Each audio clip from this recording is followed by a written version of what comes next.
Naghanap kami ng paliguan kung saan kami nagpupunta. Dito kami napasok sa Bakawan. Napakagandang mga bakawan, napakatahimik, malinis yung tubig. Nag-umpisa na mag-high tide dahil malaki na yung dagat. Naghanap kami, pupunta kami sa unahan kung saan maganda gustuhan maligo. Sama ko yung mga anak ko at misis ko.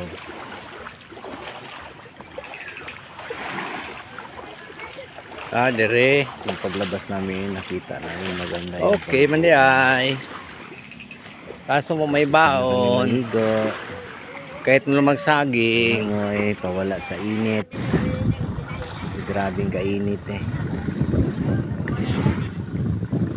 Ayun na, napunta na kami, nakapisto na kami. Ang ganda ng paliguan,